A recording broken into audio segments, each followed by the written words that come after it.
하나님 말씀 봉독합니다. 말씀은 마태복음 7장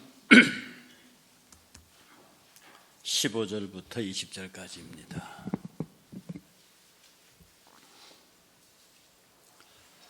마태복음 7장 15절부터 20절 함께 봉독하겠습니다.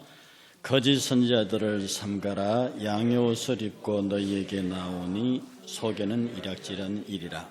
그들이 열매로 그들을 알지니 가시나무에서 포도를 또는 엉겅퀴에서 무화과를 따겠느냐. 이와 같이 좋은 나무마다 아름다운 열매를 맺고 못된 나무가 나쁜 열매를 맺나니 좋은 나무가 나쁜 열매를 맺을 수 없고 못된 나무가 아름다운 열매를 맺을 수 없느니라. 아름다운 열매를 맺지 못하는 나무마다 찍혀 불에 던지느니라. 이러므로 그들의 열매로 그들을 알리라. 아멘. 거짓 선지자 두 번째입니다. 사실은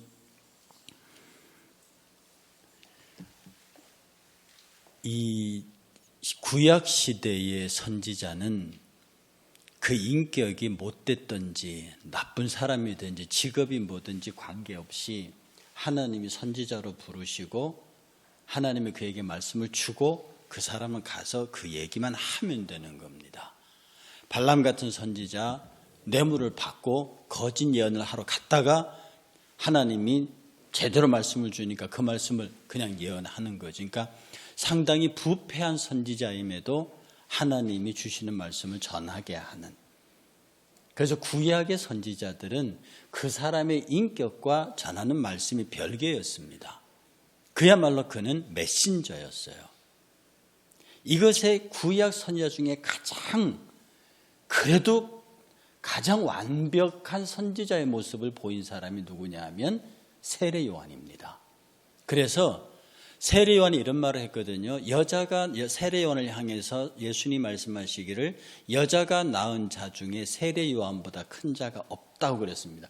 그때까지, 그러니까 세례 요한 때까지 태어난 사람들 중에서 세례 요한보다 큰 자가 없다고 그랬거든요. 이건 세례 요한 앞에 모세도 있었고 아브라함도 있었고 다 있었는데 그가 말씀하시기를 여자가 낳은 자 중에 세례 요한보다 더 큰 자가 없다고 그랬습니다. 그건 무슨 말이냐면 구약의 아담의 타락 이래로 구약의 계속되는 목표는요, 예수 그리스도의 출현입니다. 구약 전체는 예수 그리스도를 향해서 가고 오거든요. 그러니까 구약의 내용이 예수님께로 가까이 오면 올수록 점점 더 하나님의 계시가 그 계시의 내용이 밝혀지고 밝아지는 겁니다. 그러니 아브라함이 그 위대한 믿음의 조상이 되고 그 하나님의 말씀을 들으면서도 하나님이 자기에게 그 복을 주시는 이유를 모르는 거예요. 내가 너로 하여금 하늘의 별과 같이 땅의 모래알같이 네 백성을 많게 하고 나라를 세우고 네 후손에서 왕위가 끊어지지 아니하면 이게 무슨 말인지를 이해를 못했다고요. 다윗이 나라를 세웠지만 그것을 이해를 못했어요. 그 뒤에 오고 오는 선지자들과 엘리야며 엘리사며 선지자들이 하나님의 말씀의 메시아에 관한 예언을 했는데 분명히 엘리야의 예언과 엘리사의 예언은 모세 시대의 예언, 아브라함의 예언보다 다윗의 예언보다 분명히 밝아졌습니다. 왜? 예수의 때가 가까이 왔거든요. 그런데 예수님 오시기 직전까지, 예수님 오시기 직전, 바로 직전의 선지자가 누구냐? 세례 요한입니다. 그가 가장 예수에 대해서 밝히 아는 구약의 마지막 선지자입니다. 그래서 구약 선지자의 마지막이 세례 요한입니다. 그러니까 세례 요한이 구속사적으로 구약의 맨 끝에 있는 거예요. 그리고 세례 요한으로부터 신약이 시작됩니다. 세례 요한과 예수는 거의 동시대 사람이거든요. 예수님은 선지자 반열에 놓을 수 없으니까. 그래서 세례 요한은 마지막 선지자요. 거기서부터 신약이 출발하는 딱 그 경계선에 있는 사람입니다.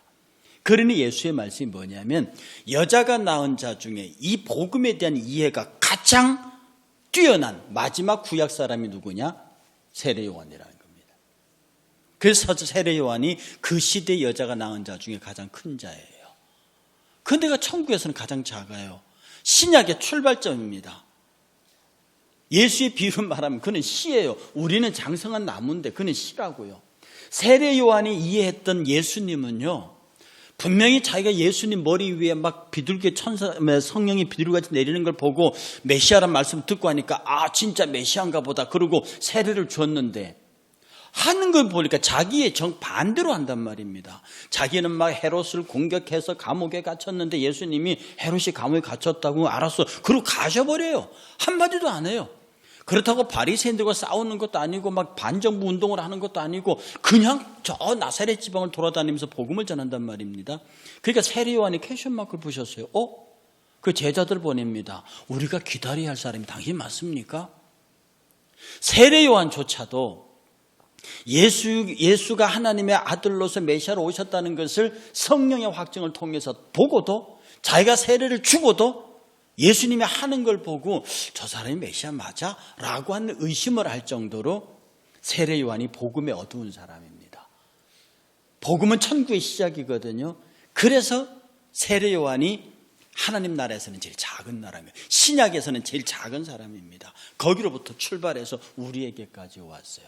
그런데 그 세례 요한이 자기를 향하여 뭐라고 했냐면 나는 하나님의 말씀을 전하는 소리다 그랬습니다.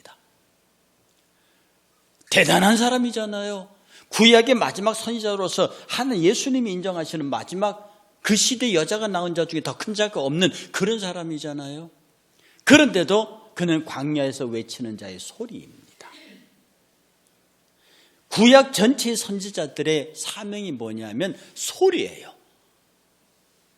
그래서 오늘날 많은 목회자들 가운데 설교하면서 우리는 설교자들 말씀에 전하는 말씀에 나팔이라고 부릅니다.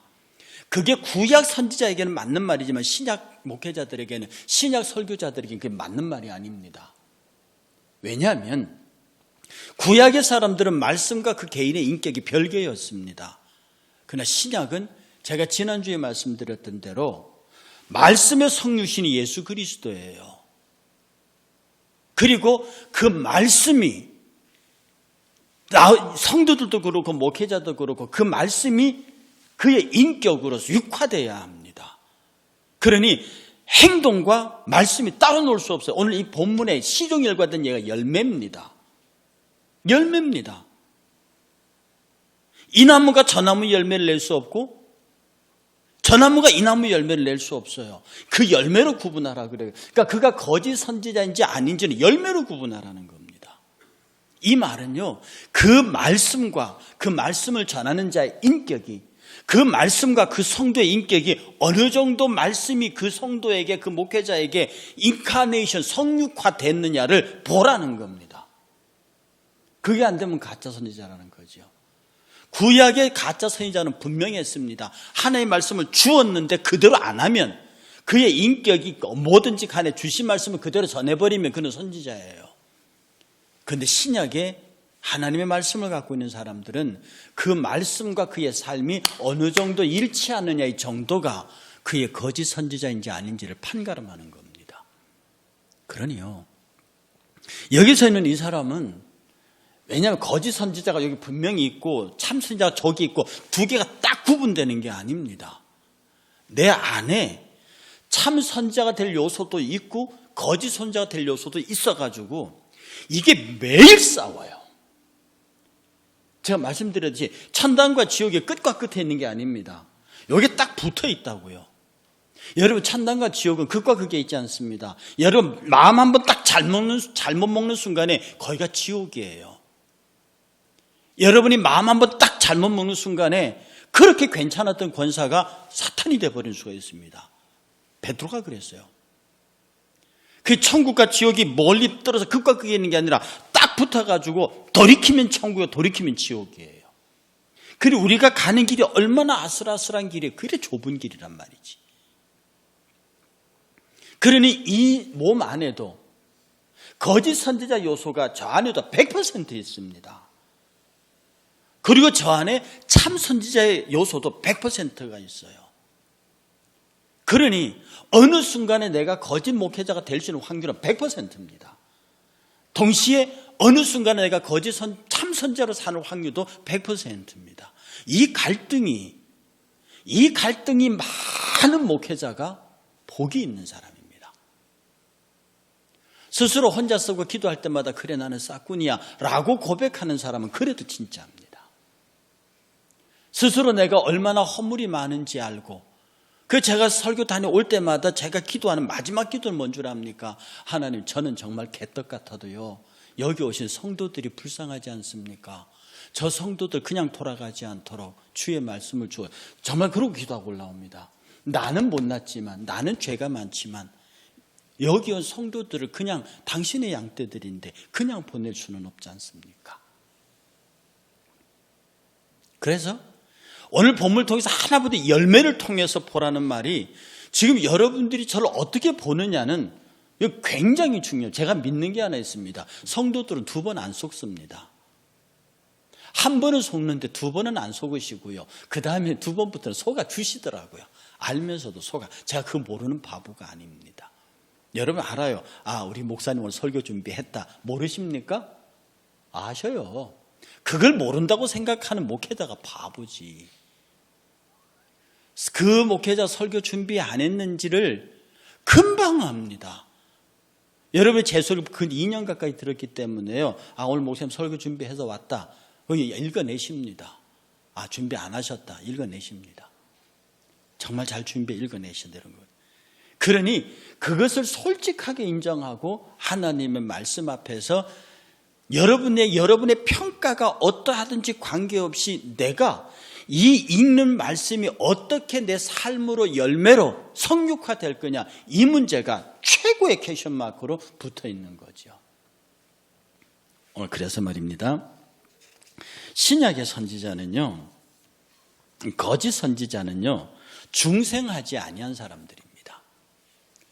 신약 선지자는 구약은 더 이상 볼 필요 없고요. 신약의 거짓 선지자는 중생을 경험한 적이 없는 사람이에요. 자, 이런 표현이 대단히 미안하지만요, 무당도요, 박수 무당이 있고요, 남자 무당을 박수라고 그러고 여자 무당을 그냥 무당이라고 그러는데, 이 무당들 가운데 강신 무당이 있고 학습 무당이 있어요. 배워서 무당이 된 무당이 있습니다. 그 다음에 신을 받은 무당이 있어요. 이 신을 받은 무당은 작두 위에 올라갑니다. 그냥 새파란 작두 위에서 춤을 춰도 발이 안 나가요. 학습 무당은 올라갈 얘기도 안 합니다. 못 올라갑니다. 올라가면 그대로 발 나가요. 우리 목회 현장에 배워서 목사가 된 사람이 있습니다. 배워서 목회하는 사람이 있다고요. 성경 배우고 신학 배우고 책 읽고 배워서 목사가 된 사람이 있습니다. 그러나 목회자들 가운데요, 성령의 뜨거운 경험을 갖고 있는 사람들이 있습니다. 두 사람은요, 그 내용이 완전히 다릅니다. 똑같은 말을 해도 설교에 그게 달라요. 그 삶이 보여주는 게 다릅니다. 여러분 가끔 보면 있잖아요. 여러분 제가 이상한 말이지만 우리 교회 10,000명 모이고 20,000명 모이는 교회 목사님들 한번 보세요. 거의 깡패 기질들입니다. 가끔 보면 저 성격에 같은 목사끼리요, 어떻게 저런 성격에 10,000명씩이나 모이냐? 근데 말도요, 같은 목사끼리 기분 나쁘게 말아요. 저는 점잖게 말하잖아요. 팍팍팍팍 나갑니다. 저걸 한 대 주워 팰 수도 없고. 그런데 그 교회가요, 10,000명, 20,000명이에요. 차이가 뭔 줄 압니까? 그 양반들은 뜨거운 성령의 경험이 있습니다. 그가 기도의 깊이를 알고요, 자기는 성격은 개떡 같을지라도요, 하나님의 역사가 어떠하다는 것을 실질적으로 체험의 경력이 있는 사람들입니다. 그러니까 그 사람은 사람한테 막 성질 부리고 여기 올라가서 울어요. 이게 뭐냐면 하나님의 종으로 살아도, 목회자로 살아도 단 한 번의 성령의 뜨거운 경험도 없이, 그리스도를 1대1로 만나본 적도 없이, 그러고 배워서 목사가 돼요. 그러면 배우는 걸로 성도들을 가르치는 겁니다. 메말라요. 그래서 중생을 경험한 사실이 없으니까 이 거듭남이 뭔지도 모른다니까요. 거듭남이 뭔지도 모르고 은사가 뭔지도 모르고 은혜가 뭔지도 모르고요. 그냥 은사와 은혜의 거듭남을 배워서 아니까 그 배운 걸 중앙에다 딱 집어서 뭐냐고 물으면 자기는, 제가 표현드릴 대로 제가 감에 대해서 막 설명합니다. 감나무는 어떻고 무슨 어떤 감 종류가 있고 감에 대해서 막 설명을 해요. 감에 배웠으니까 너무너무 감에 대해서 잘 알지. 근데 저는 감에 대해서 잘 몰라요. 제가 여러분에게 감을 가르쳐주는 방법은 뭡니까? 저 마트 가서 좋은 홍시 하나 사다가 여러분에게 쫙 돌려주고 먹어. 이게 감이야. 여러분 어느 감을 원하시겠습니까? 감에 대해서 설명을 해드릴까요? 제가 감을 사다가 감을 여러분 나눠주면서 이게 감이야 라고 말씀을 드릴까요? 실제로 우리의 복음은요, 여러분의 피 묻은 복음이 던져져야 합니다.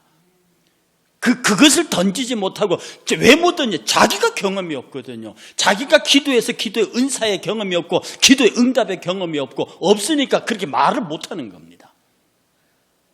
경험하고 은혜 있고 받은 사람은 자신 있게 하늘의 신비의 세계를 얘기합니다. 자기가 손을 얹어서 병을 고쳐본 경험이 있는 자만이 자신 있게 그 병이 낫는다고 말하는 거예요. 오늘 원군재 집사님 딸이 내일 무형골 수술합니다. 제가 아침에 기도하면서 그랬어요. 목사님 기도해서 수술을 안 한 사람들 많어? 그러기도 했죠. 자기 손으로 병든 자를 고쳐본 경험이 있는 사람만이 실제로 그 일이 일어난 아니 그건 주님의 몫이고 그 말을 할 수 있다 이 말입니다. 그런데 그런 경험이 없는 사람은요, 그런 감이 이단이야 이렇게 말합니다. 앞에서 신비한 은사들이 일어나고 기적들이 일어나면요, 저 신비주의에 몰고 갑니다. 신비주의 같은 소리 하고 있네. 기독교가 신비종교죠. 그럼 기독교 신비종교 아닙니까? 기독교가 은사종교 아닙니까? 자꾸 기도를 기독교를 학문화시키고 이성화시키는 순간에 오늘 아침에도 어떤 자매하고 WCC 얘기를 했죠. 이 기독교가 왜 세상으로부터 자꾸 세상 쪽으로 끌고 가는 기독교 신학이 있습니다. 이걸 인본주의 신학이 그럽니다. 기독교 신학 가운데 오직 말씀과 은혜로 나오는 신본주의 신학이 있어요. 그런데 이 인본주의 신학과 그들의 가르침을 들으면요, 너무 정당해요. 너무 말이 맞아요. 이 신본주의 사람들 얘기 들으면 너무 고집스럽고 너무 편협해 보여요. 어느 길이 좋겠습니까? 저는 말합니다. 복음은 할 수 있으나 보수적으로 해석해야 합니다. 나중에 그게 아니면 어떡할 건데요? 할 수 있거든. 복음은, 성경은 보수적으로 해석해야 됩니다. 그리고 그것을 보수적으로 적용하면서 살아야 해요. 거짓 선지자의 특징은 그들은 영의 세계를 경험한 바 없습니다. 제가 인간을 3분류로 했잖아요. 육과 혼, 정신에 대한 경험은 있는데 영의 세계를 경험한 바 없어요.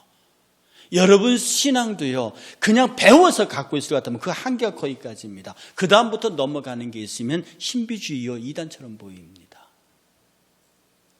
열매로 보라고 그랬습니다. 인간의 본성은 본래적으로 일이에요.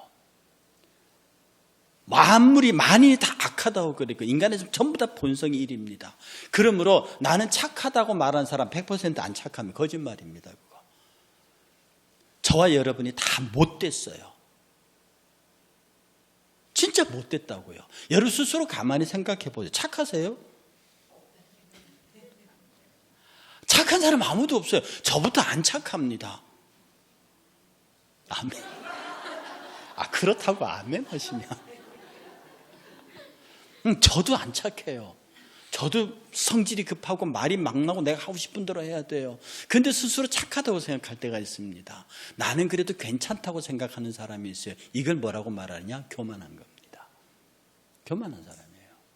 사람은 다 일입니다. 그런데 일인데 탈을 쓰고 있어요. 다 일인데 양의 탈을 쓰고 있다고요. 예수님은요, 그 일의 탈을 그런 거 벗어버리고, 메추엘리는 그랬어요. 위선자는 염소의 탈을 쓰고 있고, 위선자는 위선자는 양의 탈을 쓰고 있는 염소고, 그 다음에 거짓 선지자는 양의 옷을 입은 일이라 그랬습니다. 메추엘리 표현이 너무너무, 위선자는 양의 옷을 입고 있는 염소고, 거짓 선지자는 이 양의 옷을 입고 있는 일이다. 염소는 예수님 별로 안 좋아하는 동물이거든요.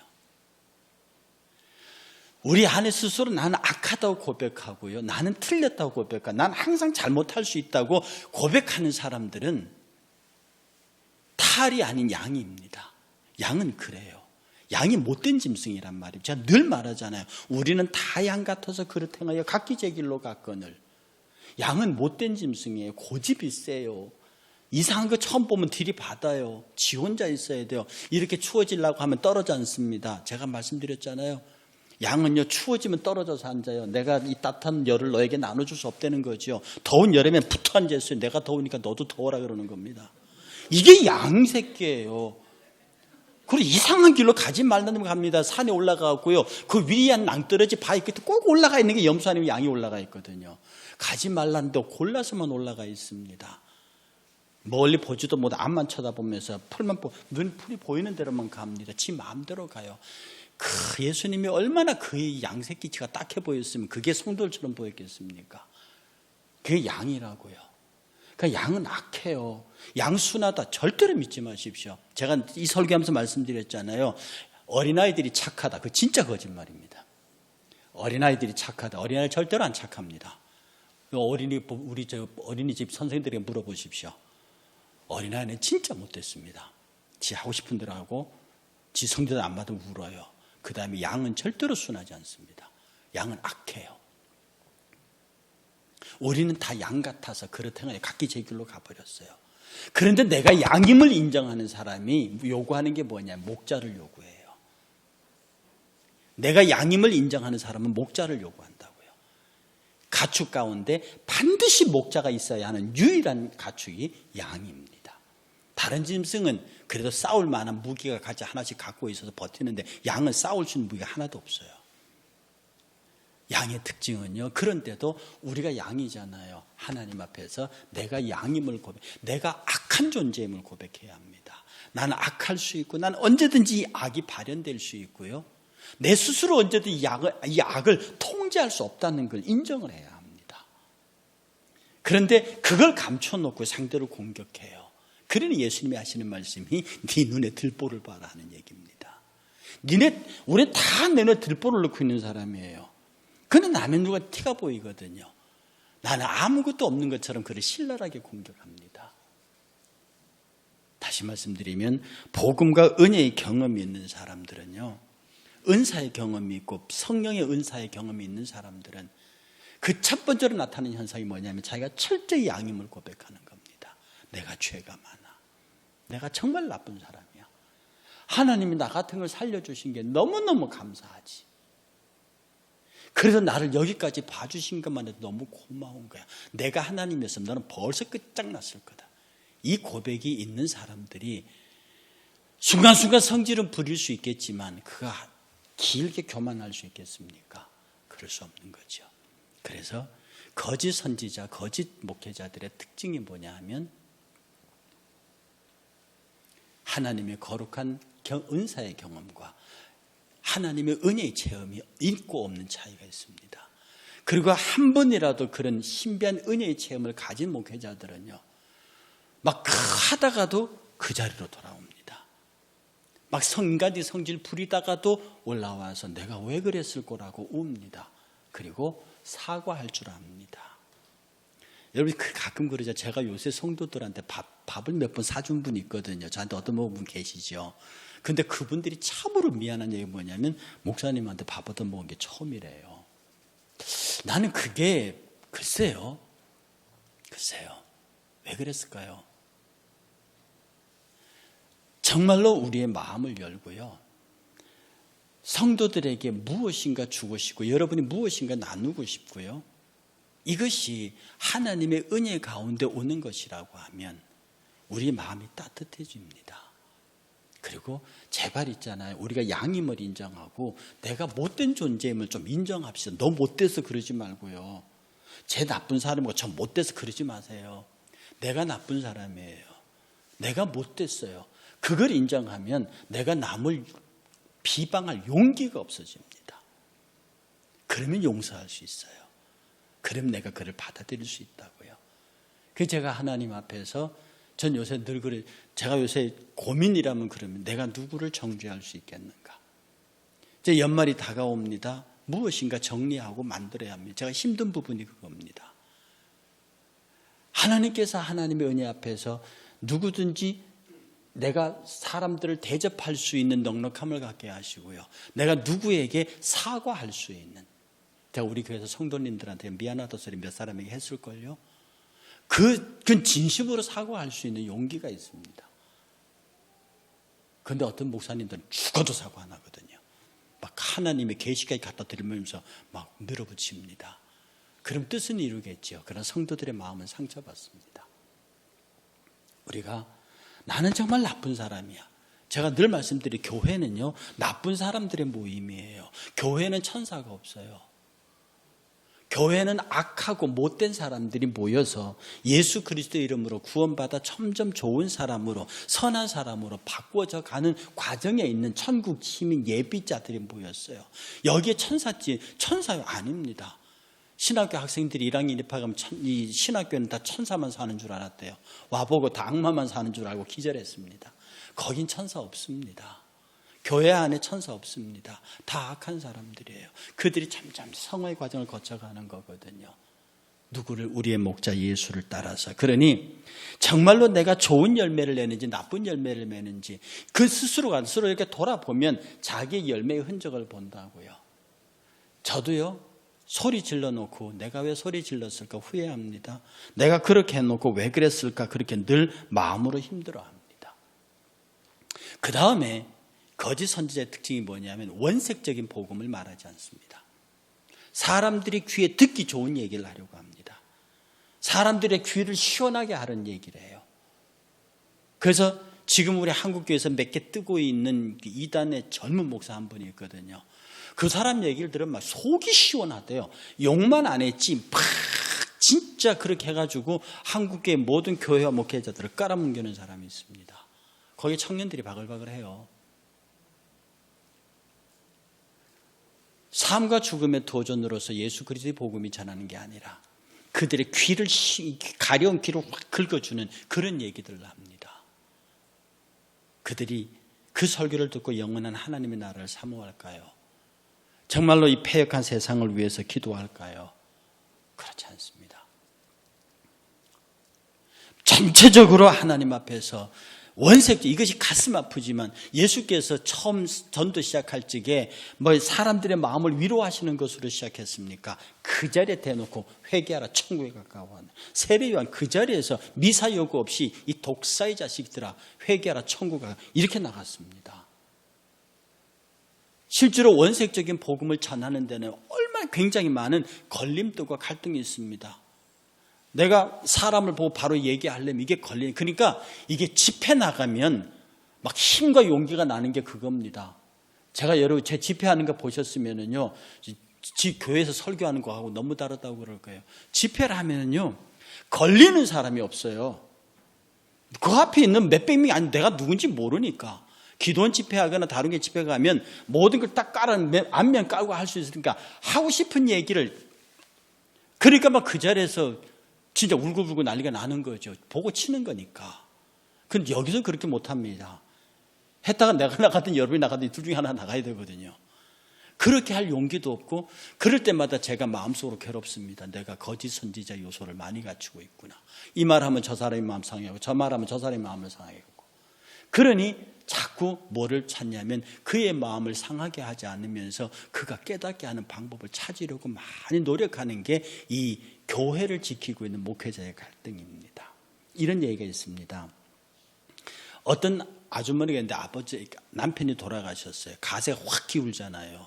집안의 물건을 막 팔아서 가세를 유지하다가 도저히 안 돼서 나머지 마지막 남아있는 게 위로부터 내려오는 금목걸이가 하나, 금 목걸이에다가 안에 보석이 박힌 값비싼 게 하나 있어요. 이게 마지막 남은 겁니다.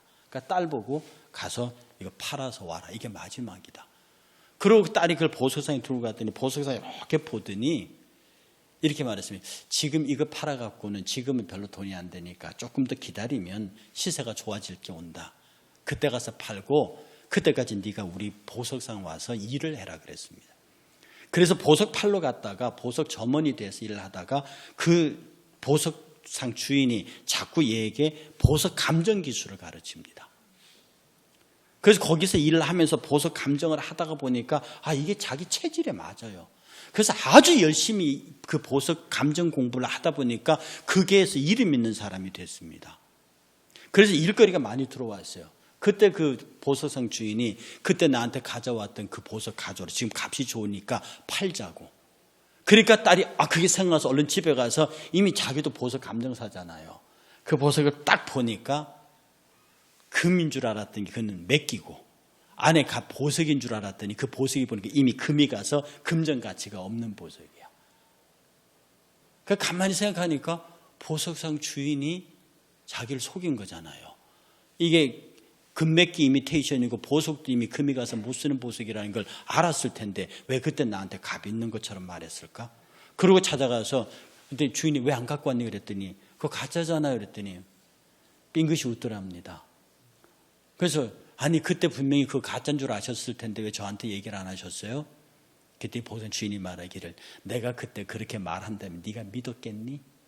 괜히 그 가격 후려쳐서 싸게 살라고 하는 나쁜 보석상으로 알았겠지. 그러나 내가 그렇게 말해보면 나도 나쁜 사람 되고 네가 믿지도 않을 거고 네가 마음 상처받고 네 집에 무슨 일이 날지 몰라. 그런데 내가 생각해보기에 네가 보석에 관한 것을 배우면 그것을 알 수 있을 거야. 오늘 그렇지 않냐? 제가 그 얘기를 들으면서요. 이것이 오늘날 성도들과 부딪히면서 그들의 마음을 쓰다듬고 안고 넘어갈 수 있는 목회자의 지혜라고 생각합니다. 여러분들도 여러분 사이에 그렇게 하셔야 돼요. 딱 보니까 가짜거든요. 여러분하고 아멘은 집회장 같으면 제가 보고 두들깁니다. 보여요, 그 정도는. 여러분 앞에서는 이 목사 그 정도는 보입니다. 보고 두들겨 팬단 말이지. 그러면 기도할 때 앞에 왔다가 손만 대면 그냥 울어요. 보이는 거거든, 그런 거는. 근데 여기서는 그렇게 못합니다. 여기서는 그래. 아예 교회를 부흥사 스타일로 키우지 않으려면 몰라도 이런 목회를 하려면 못합니다. 그럼 여기서는 뭐냐? 그가 깨달을 때까지 내가 참고 기다리는 수밖에 없는 거죠. 그를 위로하고 그에게 계속해서 그리스도의 은혜가 임하도록 가르치는 수밖에 없습니다. 여러분 이래야 합니다. 저도 이러기 위해서 여러분에게 무지하게 아무리 여러분이 힘들게 모습으로 어떻게 하더라도 내가 그걸 직설적으로 대놓고 여러분에게 상처 주지는 않을 겁니다. 여러분 스스로 여러분 각자 여러분 사이에서도요. 내가 이 말을 하면 저 사람 상처받겠다. 그런데도 불구하고 그냥 내뱉어버리면 여러분 거짓 선지자의 비교는 거짓 성도입니다. 성도는 성도의 마음을 아프게 하지 않습니다. 문제는요. 내가 이 말을 하면 저 사람이 기분 나쁘다 할 거 알아요. 말하는 내가 안다니까. 그 모르면 사람이 아니문이다. 그걸 모르면 사람이 아니에요. 안다고요. 알면서도 들으라고 하면서 들으면 저 사람이 기분 나쁠 줄 알면서도 한다고요. 그게. 그러면 그 안에 이미 지옥이 들어가 있습니다. 사탄이 들어가 있습니다. 거짓 목회자, 거짓 성도, 참 선지자, 참 성도의 갈림길은 너무나 딱 붙어 있습니다. 돌았으면 거기고 돌았으면 반대편이에요. 제가 한국교회 목회자들 보면서요. 그 허물이 드러나서 사람들 앞에 크게 망신당하는 사람들이 있습니다. 저는 그분들이 정말 하나님께서 귀하게 여기신다고 봐요. 그 허물을 다 털고 천국으로 받으실 거거든요. 해서 우리는 이 사람이 거짓이다 저 사람이 그런 가릴 필요 없습니다. 왜? 내가 자체가 거짓이니까. 내 자체가 거짓 선지자 요소를 100% 갖고 있으니까. 어느 순간에 내가 거짓 선지자가 될 확률이 너무나 높기 때문에. 그리고 거짓 선지자의 대표적인 케이스가 뭐냐면 자기의 일을 근거로 물질을 요구하는, 이건 정말 조심하십시오. 여러분 성도 생활하는 가운데 이 끝으로 드릴 말씀인데요. 누가 기도해 주고 기도 비용 내놓으라든지 누가 병 고쳐주고 돈을 달랜다든지 이거 100% 사기꾼입니다. 그렇게 당한 사람들이 너무 많아요. 그리고 그런 짓을 하고 다니는 이 시대에 사기꾼들이 너무 많습니다. 영적 현상과 비슷한 현상들이 있거든요. 독심술, 그 다음에 이 차력사들이 하는 이런 그런 기술들요. 그것을 은사로 바꾸어서 사람 헷갈리게 하는 사람들 많습니다. 그런 사람들이 기도하는 명목으로 그렇게 해놓고 돈을 요구해요. 다 넣고 말하는데 어떤 경우라도 은사와 은혜를 빙자해서 돈을 요구하는 사람 100% 사기꾼입니다. 상대하지 마십시오. 그런 사람에게 돈 빼앗기고 와서 억울해하는 사람들이 있습니다. 이례적으로 그 사람에게 어떤 치유 효과가 나타나요. 왜? 기치료하는 사람들이나 이 차력사들, 이 사람 고치거든요. 거기에 당하지 마십시오. 어떤 경우에도 은혜의 복음은 물질과 바꿔지지 않습니다.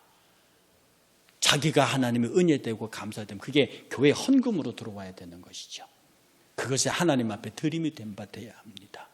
은혜는 절대로 물질과 교환되지 않습니다. 그래서 물질로 내 은사를 교환해 달라고 말하는 사람이 거짓 선지자라는 얘기입니다. 그건 용서가 되지 않습니다. 그건 훗날에 하나님께서 분명하게 따지시는 겁니다. 우리 찬양대원도 앞으로 나오시고요. 사랑하는 여러분들께서 이걸 인정하셔야 합니다. 나는 거짓 목사의 자질이 100%다. 나는 거짓 성도의 자질이 100%다. 동시에 나는 참 목사의 성질이 100%고 나는 참 성도의 성질이 100%다. 내가 돌아서면 거짓 선지자, 돌아서면 참 선지자다. 그러니 내가 늘 참 선지자가 되기 위해서 참 목자, 참 말씀에 성육화된 사람이 되기 위해서 끝없이 나를 치고 끝없이 나를 돌아보고 내가 경험하고 내가 안 것을 선포하고 내가 할 수 있는 것을 말할 수 있는 것을 말하는 사람이 될 수 있도록 해달라고 끝없이 주께 매달려야 합니다. 배워서 아는 것으로는 절대로 하나님의 나라를 성도들에게 보일 수 없습니다. 절대로 은혜를 끼칠 수 없다. 여러분 스스로도 그냥 듣고 배워서 아는 기독교는 그냥 여러분의 정신세계를 위로할 수 있으나 단 한 번도 늘 말씀드리는 대로 헤브론 성물장을 떼들고 헤브론산 꼭대기 올라가는 삼손의 그 기가 막힌 희열은 경험할 수 없습니다. 여러분들 모두가 다 나는 죄인이요, 나는 100% 거짓 선지자, 거짓 성도의 가능성을 가지고 있으니 주여 도우소서, 주여 함께 하소서, 주여 나를 인도하소서라고 끝없이 주 앞에 엎드리는 저와 여러분 되시기를 주의 이름으로 축복합니다.